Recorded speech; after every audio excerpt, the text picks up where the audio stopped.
Solomon, what's Yes, poppin'? sir. Long time coming, my friend. Yeah, man. Yeah. Body Bag Mag. I'm loving what y'all are doing.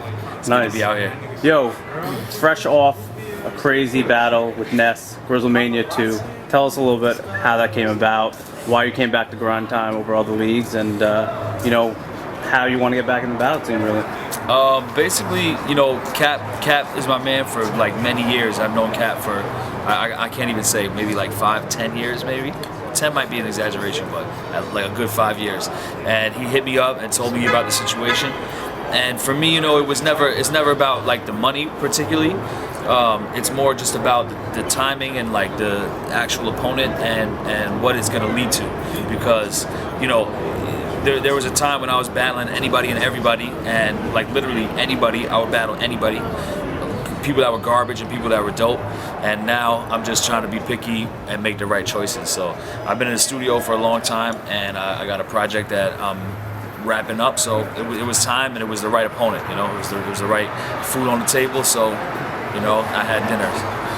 Yeah. So going all the way back to Smack DVD, WRCs, you've been a real OG in the game for a long time. Just recently came back. What has changed in the battle scene since those days to now? It's a lot different, man. When I really first got into it, it was like all, I wouldn't say it was ever like all, it was freestyle, what you would call freestyle, like a lot of it was spontaneous. You might have your little lines in the pocket that you would come with, but it was tournament style battles where you would have 16, 32 rappers sign up and you have no idea who you're going against. And those are the battles that I was in mostly at the very beginning. And then pretty quickly it just transitioned to the one-on-ones. And even with the one-on-ones, I was showing up places not knowing who I was going to battle and just battle like 6 people in one night. Now it's pretty much strictly a cappella, one-on-one title fights that 2-3 weeks in advance who you battling. So that's a real big difference in the way the battles are now. It's not better or worse. It's just different. And everybody's dumb nice because you have the internet and you have every single battle filmed. Like when we first started out, Poison Pen will tell you, like when we first started out, they weren't filming all the battles because we didn't know that it was history. It was just what was happening, And now you film every battle, so as soon as somebody steps their game up and does some little extra fly shit, like the video is overseas, by the morning. So it's a lot. The style, the advancement of style is a lot quicker these days. It's a little tough to get over on people with some new extra shit because as soon as you let the cat out of the bag, everybody's fucking with it. So, I mean, you've had classic battles, Thesaurus, Jin, Math. Which one do you think, Ness, which one do you think was your best performance or favorite performance, and why? It's tough to say, like I try not to get too wrapped up in each one. I try to like learn from each one at a time, but I don't even, I don't go back and really watch them all too much. So it's tough to say, man. I can't really call it. I would leave it up to the fans to decide what they like the best, Are you still getting back in the ring? Is this the last we're going to see of Solomon? No, never, man. Never. I might come to the Philippines and take a couple heads off. Solomon, coming off a crazy battle with Ness, I mean, what is next for Solomon? Is there another person of interest? Is there anyone left out there? There's a lot of people that are really dope right now. I'm not too focused on like who the next contender is, but I'll never like retire and say that I'm not doing it again, because I always like, I love this shit, and obviously the fans love it, and like I just love where the movement is at, so I'll never fully step away from the scene. Like I always want to, I'm here. I'm out here to support the event, support Penn, support Grindtime, But I'm focusing on the music right now. I'm almost done with this album. I have a couple joints for the next project too, and I'm trying to give the people what they've been waiting on really, which is a project for me.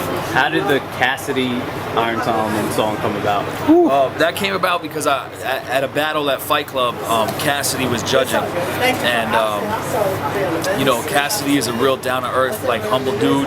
He's been through a lot in the industry and in his personal life, like between a car accident and going to prison. Like I think that he just understands what it means to be like a real dude and just a good human being. So when he saw me spit or whatever at Fight Club, like there was a mutual respect right away, and we just developed a relationship. I would build with him on the phone, talk about a lot of different stuff, and then the collaboration stemmed kind of from those conversations. You know, it was like the stuff that we ended up talking about was the stuff that we ended up putting in the record.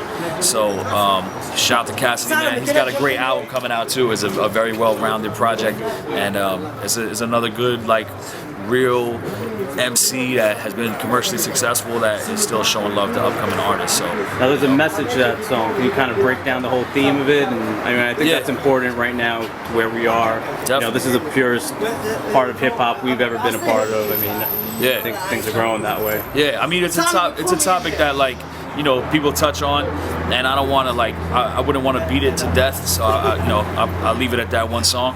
But it's just kind of about the ills of the industry and experiences that I've been going through with meeting with labels and just seeing what ends up getting put out, and knowing that you know, there are guidelines that both at the same time there's pressure from executives to be a certain way, or there's like decision-making process that's based on a formula more than it's based on, you know, raw talent sometimes. And then at the same time there's a lot of artists that are just, instead of working to be the best person that they can be, which is going to be the most successful music anyway, they're working to fit into that formula. So it was just kind of like poking fun at it, you know, a different take on it, where we were kind of saying, you know, it was a little sarcastic with the auto-tune on the hook, and, you know, just being like a little bit sarcastic, you know. So that was kind of the whole concept. Yeah, that was. All right. So anything else musically we have to look after? Yeah, look out for the project, man. The album is called Monster. It's coming early 2011. It's incredible, man. I put a lot of hard work, a lot of good time into the project, and a lot of production, a lot of incredible songs, man. People are not going to be disappointed. Solomon, we're here at Cortez Thesaurus. Any predictions? Nah, man, I can't really call it. You know, I think that you know, obviously Thesaurus is a legend in the game, super talented dude. Cortez is a rising star, so it's incredible that we're at a point where that battle can even happen, and that those two different genres are overlapping. And I salute Grindtime heavy for that. You know, salute them, because, you know, just bringing those different demographics together, I think, is more what hip hop needs, and more what New York needs. So it's great to have, you know, people from Cali out here, people from Jersey, from New York. I can't call it, man. It's gonna be crazy. It's gonna be a win for hip hop, I'll tell you that much. That's it, man. You got any shout outs you want to make? Yeah, man. I want to shout out Body Bag Mag. Don't get bodied out here, man. And I want to shout out the fans, because without the fans, none of this would be possible. Iron Solomon, I'm out.